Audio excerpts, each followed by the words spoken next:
1970, 44 years ago, when I was a young man, I had a near-death experience. I was killed in a motorcycle wreck in Eugene, Oregon, and I happened to have this wreck in front of an ambulance location, and they just came around, picked me up, and took me to the hospital.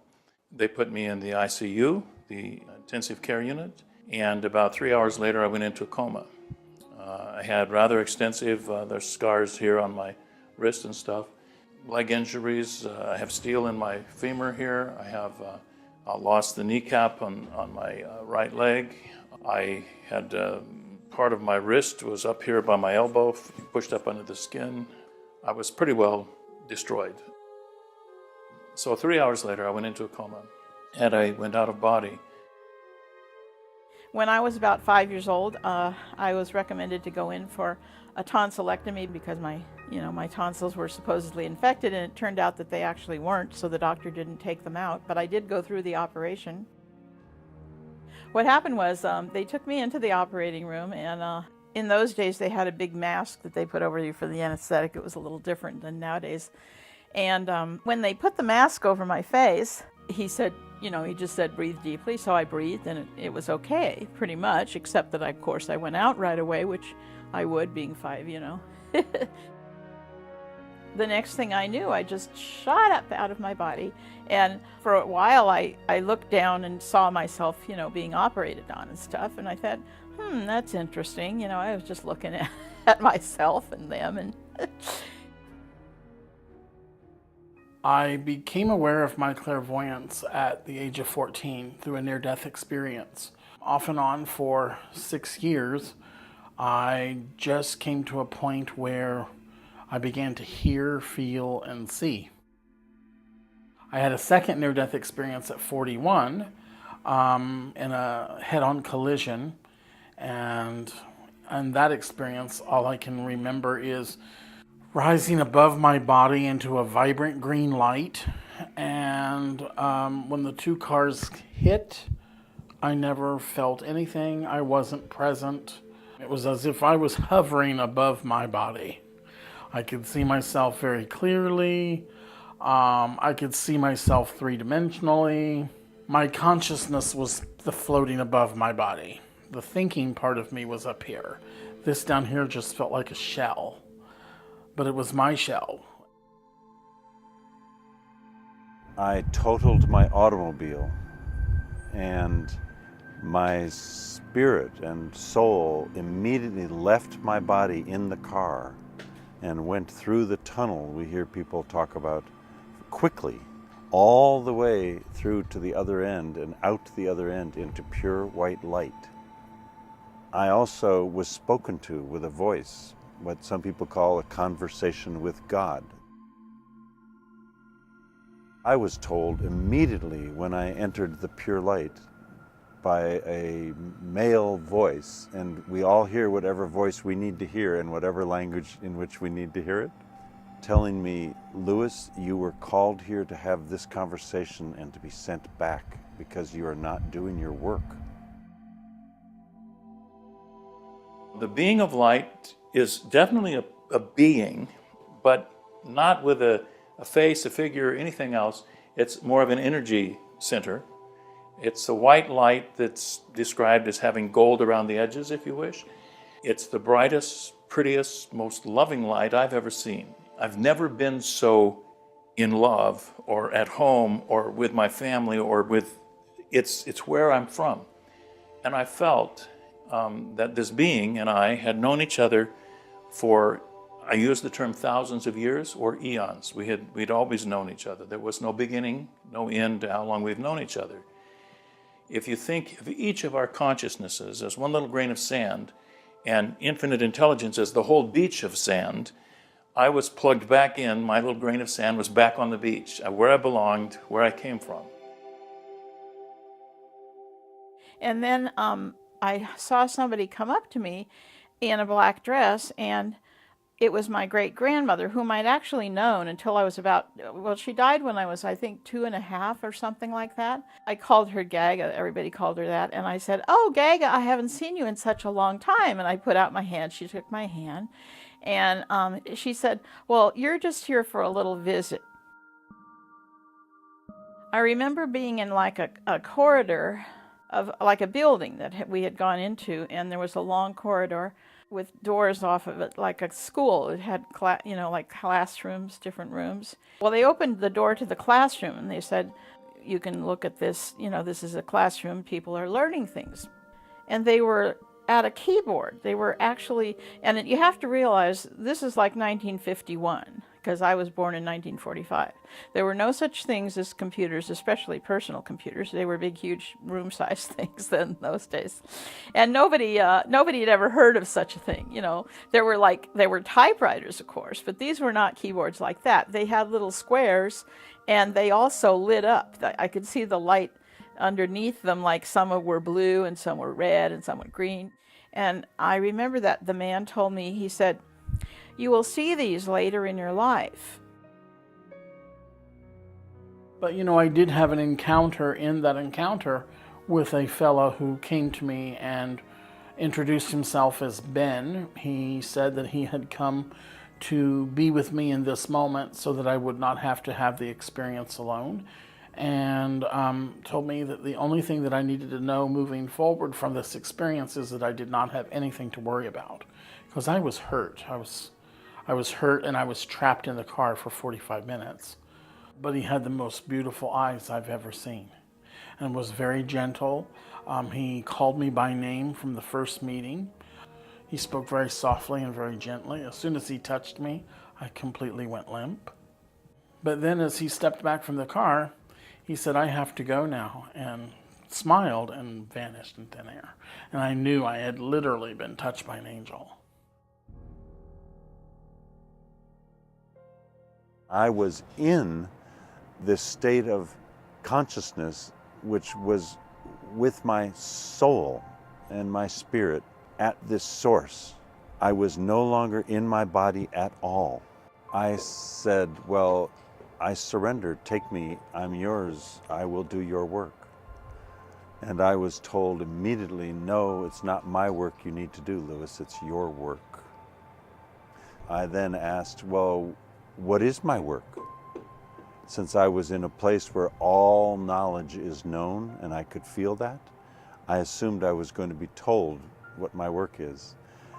And instead of being told, I was asked, "Well, what is it that keeps you from being all you're capable of being?" Well, I didn't know, because I thought everything was fine. So I felt something about difference that prevented my soul from connecting with the soul of another. I did not know how to bridge the gap. And when I said this in the light, in my conversation with God, then just like the best moment in the movie Amadeus, when Mozart hit a perfect note and went, "There it is," the voice of God said to me, "There it is, Lewis, there is your work." And that was my conversation. I was then sent back down the entire same tunnel in white light until I remember coming into the body, until, like those tight rubber gloves, I'm not fully in until I am. And then whew, this white light disappeared, and I was sitting in my automobile, a totaled automobile, badly damaged, with no physical damage. And I walked out of the car into the ambulance to tell them there's no problem. I was a young man in my early 20s, and I decided to come back here. I wasn't done with the reason I had been here. I clearly remember squeezing down, getting smaller, and coming into my body. It was like slamming back into the pain of this existence. So I come back, at that time, a college student studying mechanical engineering and physics. I come back into this life, and I go on with that career. But they're teaching me Newtonian physics. They're teaching me that this is 3D is it. And I'm always, from the beginning, from then on, I'm on the other side. No, there's all the rest of this energy. There's all the rest of this out here. I don't remember going in specifically to my body, except that, it was like going down a very small, like a funnel or something. It was like I just swooshed back in, and I heard the doctor say, "I thought we were going to lose her there for a minute." I tried to lift my arm, and it felt so heavy after having been really light, and it was so nice being not in a body because everything was light and I could just go where I wanted to, without even thinking. And I tried to lift my arm and it weighed a ton, and I thought to myself, oh no, not this again. And then without any warning whatsoever, it's just like someone thrust me back into my body again. I came to consciousness about 90 seconds later, back in my physical body. I was actually impaled on the dash with my knee for 45 minutes. About 20 minutes after the accident and after this fellow disappeared, then I started feeling pain in my right foot, my knee, my arm was broken, my ribs were broken. I can remember the young woman who was bound and determined to get me out of the car and was yanking on the door and screaming for people to help for her to get me out of the car. But had she got me out of the car, I probably wouldn't walk today.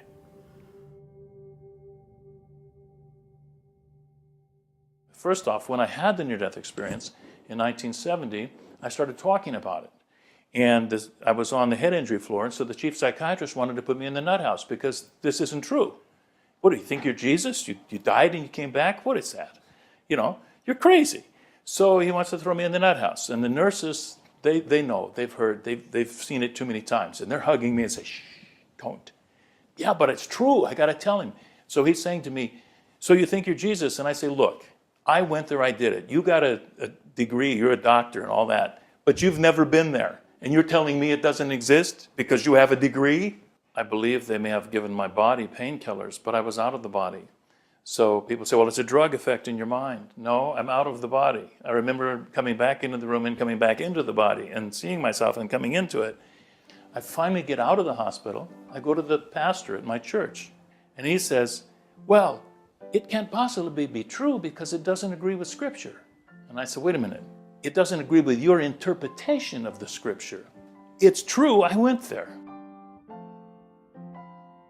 Those people who want to say, well, it was a drug, or well, it was something else, they're looking for it to be something else because they don't want to hear what we're saying.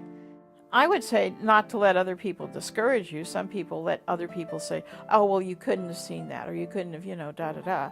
And of course, I would say believe in what you have seen and what you've experienced. If you did experience this, it's a good thing. There was no confusion. This was not a dream.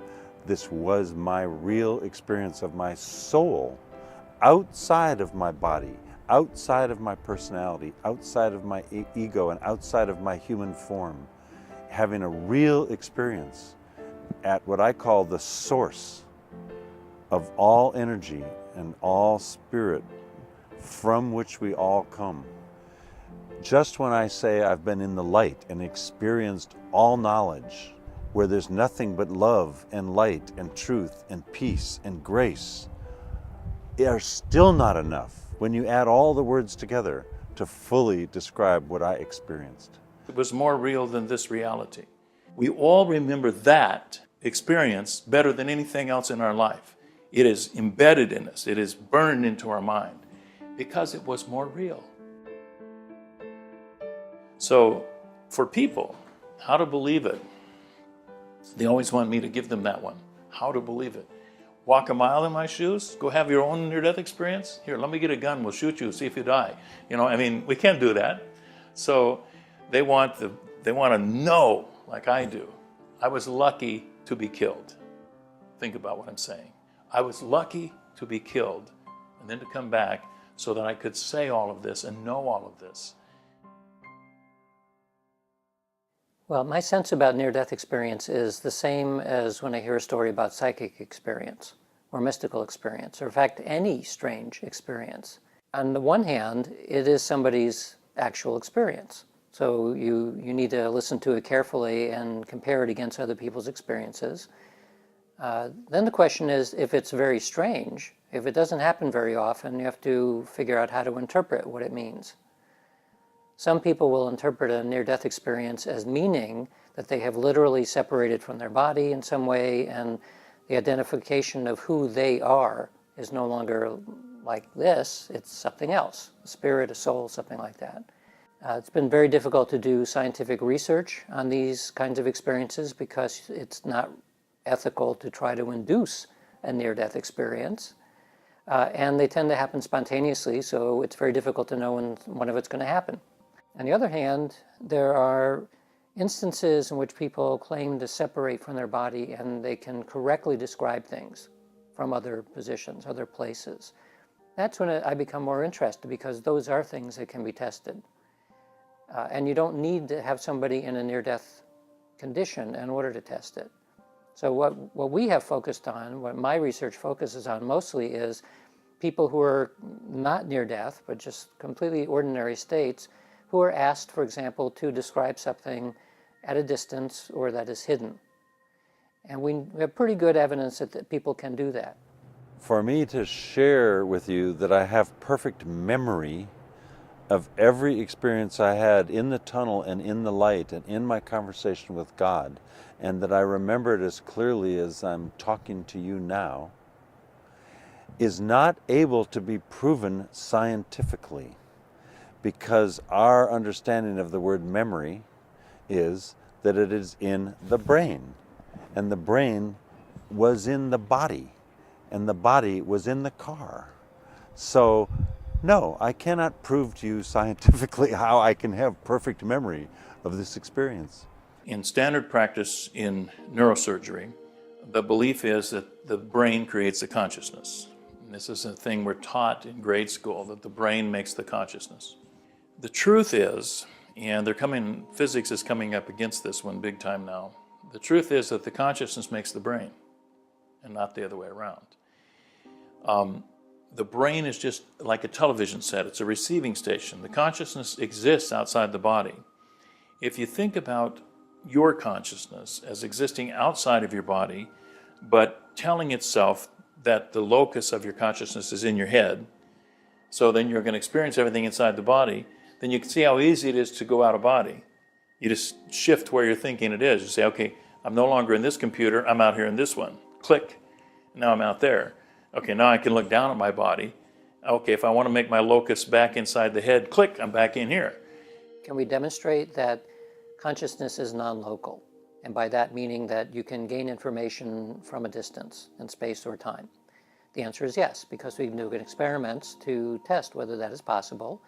And I believe that if you dispassionately look at the evidence that is available, then you will find that the answer is yes. Or at least we have high confidence that the answer is yes, that people can gain information from a distance in space or time. Maybe consciousness requires the thing that we call the brain in order to be aware, and maybe not.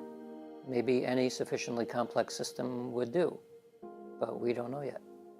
And since science does not yet know how to explain all this, there are many experiences which are very similar to how we felt when you and I tried to decide if the earth was flat or round. And science could not yet prove one or the other. Or when we tried to decide if the earth went around the sun or the sun went around the earth, because science could not describe one or the other to our left frontal lobe's satisfaction. That is where we now are in this description of our experiences out of our body. Unless we know what consciousness is, or awareness, then we can't explain anything. So then it changes the question from how do I become aware of what I'm capable of at an unconscious level? And the traditional answer to that, which I think is probably the safest method, is through meditation. So meditation in many ways is all about getting in contact with your unconscious. You get to deeper and deeper levels of awareness about what's going on, and eventually you reach a level of awareness where we might say that somebody will become extremely psychic. In the case of near-death experience in particular, all of those people by definition come back. So their brains couldn't have been too dead, just dead enough to be declared near death. And so we don't know what would happen if a person actually dies and doesn't come back. We don't know what the answer is. We all leave in many different ways, but it's very similar. You know, the sleeping, I've heard that and I feel that, you know, people feel like they go into a deep sleep or there's something that kind of pulls them out of their body right before the incident happens. It was a young girl that was in a car accident, I'm trying to remember the reading, and she said to the mother that right in the moment of impact, she actually didn't feel anything, and it's not that she blacked out, but on the moment of impact, it was like something pulled her out of her body. So her consciousness and awareness of being in the body and actually experiencing pain or things being pushed into her body or being in the vehicle on impact, none of that stuff was there. She had peace and she didn't experience the pain, although on the physical side, us as humans, we see a car crash and we see a body and we see a girl who is mangled or who is injured. The body does die. The heart stops beating and the lungs start, moving.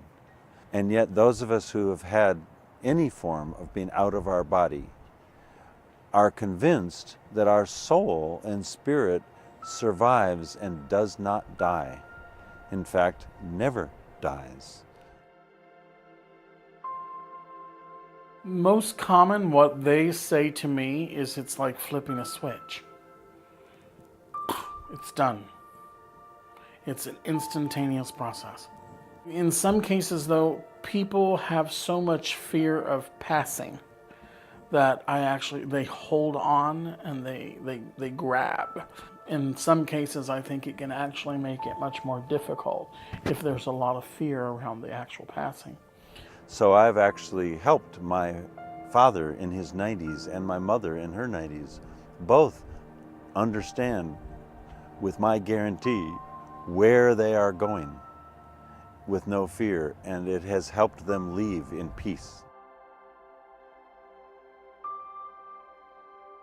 The very first experience I had in my first near-death experience when I left the automobile was exactly what I call almost a human desire to reach those that I loved and who loved me and let them know that yes, I had just left the body, but I was in such peace and grace and light and love that they should have no anxiety about where I am.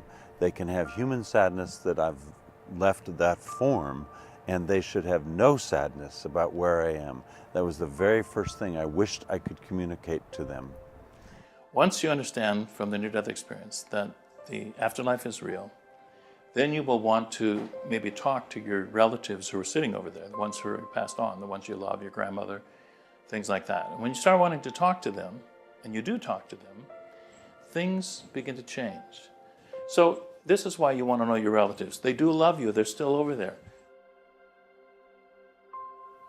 My own mother's passing in April of 2012. I stood right beside my mother when my mother passed away. And within an hour of my mother's passing, my mother spoke to me. She told me, I've made it. I've crossed over. I'm there. So I heard it as clear as day. There are many people that either because of their experiences out in the light after their near-death experience, or many people without having had a crisis called a near-death experience, do have enormous access to their sensitivity and intuition and clairvoyance, and ability to see clearly and feel clearly other entities that have left the body form but are still with us. So I'm very open to it. There's no conflict between the experience I've had in the light and that. In fact, it enhances my belief and trust. A lot of people want to know, what are the signs? You know, my mother passed away, my father passed away. I've been praying, I want them to come to let me know that they're okay, that they're at peace. How do I know? I'm at the mercy of the spirit that comes through. They show me what they want me to see. If they want me to know that they were overweight and they had a belly, they will show me that if they feel like it's relevant to what the person needs to hear or know. I had a woman come to me at a psychic fair, and when she approached my table, she looked as if she had been emotionally beaten. She looked very distraught, she looked very tired, very worn down. When she sat down in front of me, I instantly felt the presence of her mother and father come in on my right. I felt the presence of her daughter and her husband come in on my left. So I told her, "Ma'am, I feel your mother and father on my right in spirit, and I feel your daughter and your husband file in spirit on my left." And she says to me, "My husband just died 2 weeks ago." Well, as soon as she said that, I hear him say to me very emphatically, tell her, I heard her the last 4 days of my life." So I said, "Ma'am, your husband wants you to know very emphatically that he heard you the last 4 days of his life." And my client just burst into tears, and she said, "My husband was in a coma the last 4 days of his life, and boy did I do a lot of talking. I forgave for everything that needed forgiven. I asked forgiveness for everything that needed to be forgiven. And I told my husband that I loved him. Until this moment, I didn't know he hurt me." And I literally watched 50 pounds of weight come off my client's shoulders. She lit up. She released all of that struggle. All of that guilt and worry was just gone instantly. So I always tell people have an open mind, but also whatever comes through, if it's true for you and it resonates, then hold on to that. That's your evidence. That's what you need, you know? You don't need someone to go down a long list of 100 different things for you to finally get it and believe. Because my job isn't to convince you that there's an afterlife or that I'm really psychic or that I can really pick up on things. My job is to just be the messenger and to let you know that they're with you, to let you know that there's things that they're bringing through that they're simply acknowledging, so you know that it's really them, because only they would know, because they're close to you, they're connected to you. It's like a medium's experience is, their experience is that they're talking to a dead person. But we know that our experience is a construction. That maybe that's what's going on, maybe that's not what's going on. So people who want to believe that we survive bodily death, they don't like what I'm saying. They don't like the uncertainty. They would much rather have absolute certainty that something continues to survive. And I understand that. And I have sympathy with that approach as well. But I can't go there. And I don't have that certainty. However, one thing I can say is about mediums that I'm convinced by the data that when a medium is gaining information, that the information is not chance. And it's not techniques like cold reading. Now, they could be used. I mean, there are fraudulent mediums too who will do that. But the mediums who are legitimate and good can get real information. From my perspective, knowing something about psychic phenomena, I'm assuming that what they're doing is very similar to what a psychic does. Maybe I'm right, maybe I'm not right. But that's my assumption. Well, you know, mind reading, mentality, things and telepathics come here. Again, this comes right up through the center of my being. It's not necessarily something that I will hear. I mean, I will do this in the course of a reading to try to adjust my ability to perceive. There are a few cases where it begins to stretch what we understand about psychic ability. And those cases typically involve a skill on the part of the medium that they say that they're getting from somebody else or something is working through them. A skill that is complicated, like speaking another language or being able to play chess, something of that sort, which doesn't seem to fit what we know about psychic ability at this point. This happens all the time in the course of readings. I'll say something and I'll notice when I say it, those aren't the normal words that I would use to convey this thought. And the person across from the table from me is going, "Oh my God, that is exactly what my dad would say. That is exactly what my mother would say." So they're not my words, they're words of spirit. No matter who I've talked to, even when I've talked to people that are not open spiritually or have open minds, they still have a sense that their loved one is still with them. They can't explain it. You know, I talk to people all the time that says, I don't know how I know, I just know my mother's still with me. And I'm gonna know that forever. Or I know my father's still with me. This is something we've always been able to do, we just forgot. And then we're afraid, we block it out for religious reasons. We think that it's evil or negative, and so our conscious mind blocks it out. But then when we begin to remember the nature of who we are and connect to our heart again and meditate, and then we open up to these subtle energies, and we're able to really realize that there's so much more to life than the physical world. I have had experiences with other deceased entities, like we call them ghosts, that have appeared. And the most amazing one happened when I moved into an apartment, and I could feel the energy of somebody that was very anxious. And to make a long story short, I discovered later, after the owners of the building told us the truth instead of lied to us, that the man who had killed himself there because his wife had died of cancer was the entity, the spirit that was still hanging around with anxiety, because when he killed himself, there was ambivalence, and his anxiety was still there. And at 5:30 every afternoon, it came rushing out of the kitchen, down the hall, toward the living room. And I could feel it, and I could feel that was not my anxiety. I don't have anxiety as strong as I felt. And my 1-year-old daughter one day not only felt it, but saw it the way children can see, and screamed, and I had to hold her, and I turned to this entity and said, "You stay away from my daughter, and so your energy's okay here, I can handle it, but she can't." I think they exist pretty much around the same level as we do. Physically, we have a certain molecular makeup. We have like a crust, and you can feel the person, and you can, but I don't think that every level of existence is like that. It's like a frequency. It's like the radio, you can't see the radio waves, but there are lots of them, and you can tune into different channels or stations all the time. It's right here where we are. It's a different frequency in the same place we are. When they're in that fourth dimension, they're almost at our frequency. That's why they can see us. We can't see them, but they can see us. Yes, they can see us. And some of us can see them. I believe all of us have the ability to see them.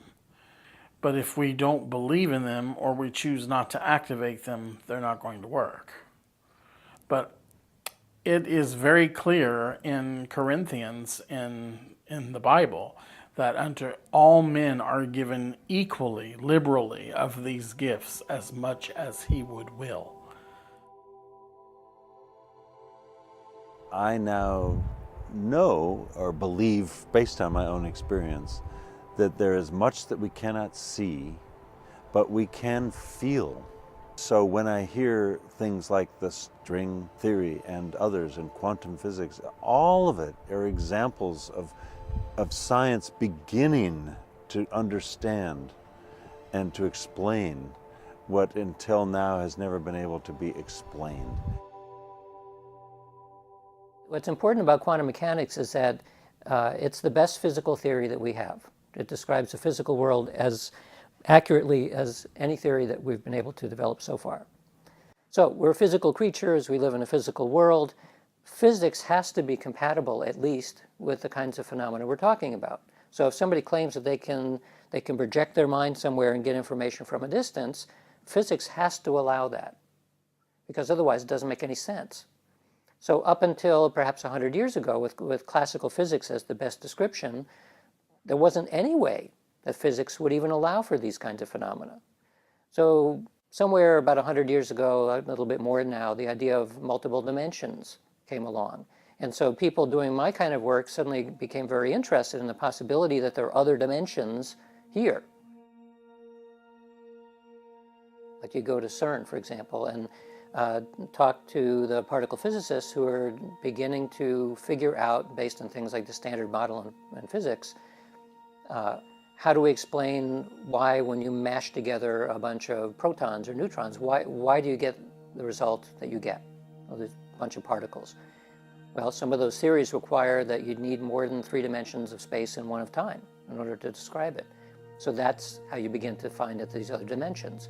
The mathematics are much simpler when you deal with higher order dimensions than if you imagine that all there actually was 3 dimensions of space and 1 of time.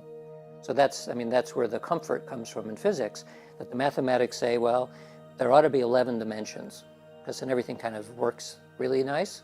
And that allows you to predict that if you take certain hunks of matter and you mash them together, that the behavior of that should look a certain way with 11 dimensions, but it would look very different with 3.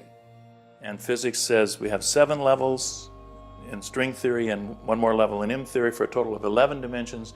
Those 8 extra dimensions which we have not discerned are the dark energy, the 96% of the universe that we cannot yet even detect. But we know mathematically that it's there from our astronomy.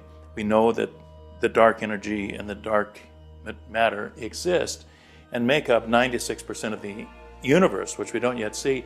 There's a lot of room for a lot of afterlife and a lot of different levels out there. But the materialist scientists who only want 3D, they won't look at it. They won't even, they say, no, it's a bunch of baloney. They don't even look. They just say, no good, impossible, I'm not even going to look at it. Well, how do they know it's impossible? They see 4% of the universe and the rest of it's impossible. But that's ridiculous. We have to remember that it's not in our 4%. We can't know it all yet. But we're now at a point where we are making beachheads on a new territory, those other dimensions. I think when you're a scientist working on the edge of the known, if you really require certainty to feel comfortable, you're in the wrong business. Because most of the time you begin to recognize when you're studying over the edge of what is known, nobody knows what's going on. For me, that's exciting. And so I don't mind that we don't understand it.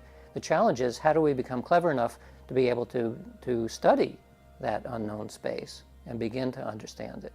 The quarks and the gluons, which make up our atoms. String theory is that they're made up of a vibration, and you think about a vibration without a string vibrating. Now you have what quarks and gluons are made out of, a thought, a vibratory thought. And that's consciousness. And that's what makes the whole universe. Well, if consciousness comes first, then this whole idea that the neurosurgeons are using, that the brain, the wet brain creates the thought, is bullshit. Science does not have an explanation yet. I mean, when we think about what does it mean to have an explanation, in science what that typically means is we want a causal explanation. We want to know that this interacts with that and that interacts with this, and we have a causal sequence that explains how things work. So from that perspective, we have no idea. We don't know how psychic abilities work. But we also don't know how consciousness works. We don't have any explanations for that either. We're still very young creatures, and science is too new. So I think about other planets out there that may be 1 billion years ahead of us. They probably know a little bit more than we do, if there are people who are scientists there. And they would look back at us, what we're trying to do now, and saying, these creatures don't have any idea what's going on. I mean, most of the really fundamental questions that we would have about life and us and the planet and universe and all that stuff, which are all very interesting questions, we have some answers, but it's just barely begun. And all scientists learn very quickly that there are certain things you don't talk about.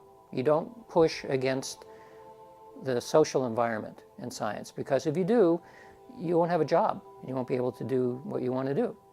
So this is no different than in politics or on any other domain of human affairs. So we learn that there are certain things you talk about and certain things you don't. I know when I say I'm a medium that all the other scientists look at me like, he's not a scientist, he's a nut. But it's okay, I'm retired, who cares? I don't care anymore, okay? They still have their career, they're still worried about everyone else thinking they're crazy, so they are careful about saying things, and I understand that. But more of them should have a little more courage and say, I don't know everything. I'm going to look. Instead of saying it's impossible, they should look. And I believe in physics, and I'm a naval architect, I've designed many ships, and I know all about how to use physics in our 3D to make things work. But I also know that that's just a limited little corner of the world, and that the huge universe out here besides that, and this huge universe we don't know anything about. And I can stand up there, even if the guys who want to hide in the 4% little corner want to laugh at me, let them. They're the fools. I'm not the fool. I realize we don't know. Most scientists tend to be pretty smart, and the smarter you are, the easier it is to fall in love with a theory. And theories are explanations. They make us feel comfortable in the world. So if you spend your entire adult life learning about a certain description of the way that the world works, you become comfortable with that. And after a while, you begin to see the world in those terms. I happen to have a lot of friends who are theorists who can only see the world through their theory. So it is that combined also with a certain social taboo about what you're allowed to talk about in science and what you're not. And taboos are interesting because, I mean, by definition, this is what you can talk about and this is what you can't talk about. Well, why can't we talk about this? Well, that's a whole topic unto itself. Why are we not allowed to address fundamental questions about who we are? Younger scientists are grown up in a very different kind of context. And especially people paying attention to surprises and strange things about quantum mechanics and the physical world, I think is beginning to loosen up people's previous assumptions about what do we actually know about physicality. And that alone could be enough to eventually change how people feel about these topics as well. So consciousness studies 30 years ago was just beginning to become popular. And then it went into a quiet period, and now it's coming back much bigger. You see conferences on consciousness everywhere, and an academic can study consciousness and they don't lose their job. That's happening around the world. So that is a big change. There's a huge change in human consciousness now compared to the past, and it continues to change. And now that we are beginning to talk more openly about it, then we are better able to hear and understand and believe other people's experiences and talk more ourselves about it.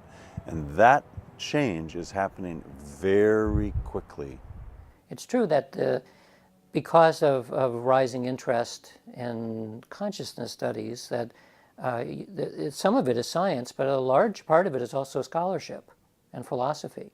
So there are many different ways of getting into this topic. And sometimes philosophers and scientists don't know how to talk to each other, and sometimes the scholars and the historians are talking about something completely different, but that's okay. You know, it's a big and important topic, and so you have conferences with thousands of people, all coming at it from slightly different angles, which I take actually as a good sign, because it means it's not likely to collapse prematurely into this is the way to do it. It's a very complicated topic, which makes it interesting and also challenging to figure out what's the best way to study. And maybe there is no best way.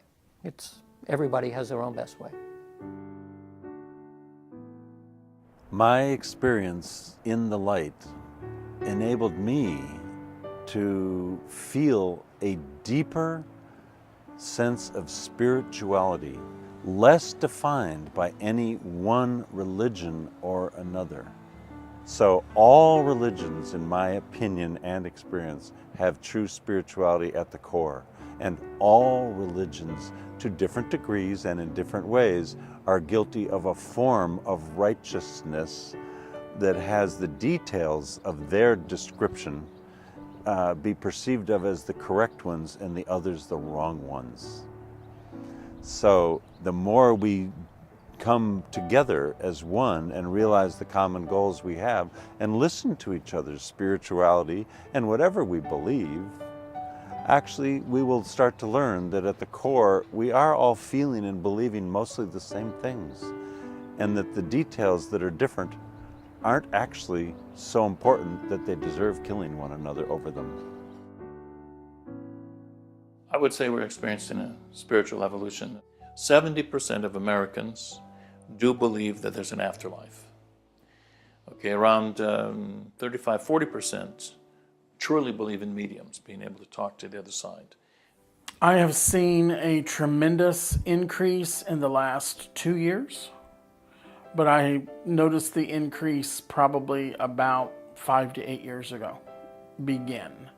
People are awakening and seeing more, and especially in children who are being born today.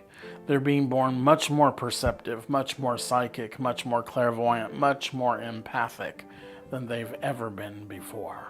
My belief, my hope, is that it is to improve the circumstances on the earth plane, to bring us back to love, so that we can better help one another.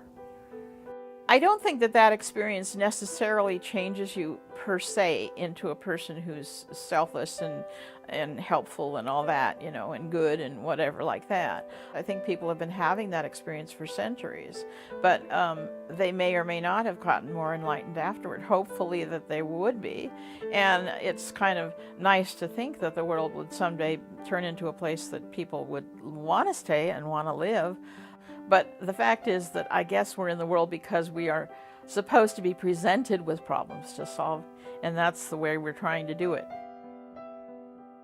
A lot of people have wounds in their heart, and those wounds in their heart make them feel more separate than more connected. And so a lot of people feel like it's, you know, it's a race to make the most money, to have the biggest house, to have all these external things that none of us really need, but there's a part of them and there's a part of us that believes we need that to be happy, to have joy. When people ask me questions, well, why do people suffer? If we all have angels, why do people suffer? Why do bad things happen? We all have free will, and we all have a choice. We can choose to be angry, or we can choose to be at peace. None of us are alone, and if we really knew who stood beside us and behind us and in front of us, we'd never fear anything. We'd never be afraid to go after our dreams and live our best life and take that chance and take that risk. We wouldn't be afraid that we didn't have money to do the things that we wanted to do. We wouldn't be afraid to do anything. We'd be more fearless.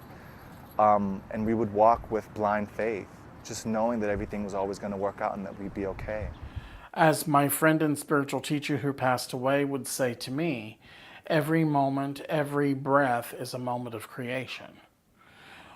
Some people get so caught in the process of, oh, I want this, and I want this, and I want this, and then it doesn't show up immediately, so then they're like, well, that's not going to happen. Well, every moment, every thought, every breath is a creation. Now you've got 5 minutes of moving toward it, and all of a sudden, oh, well, it's not going to happen. You just shut it down. So, and I mean, I tell my clients that as well, that come here, you know, I can predict, but I can't make it happen. So when you come to me for a reading, I give you a snapshot of what I see as possibility. It's up to the client to create it.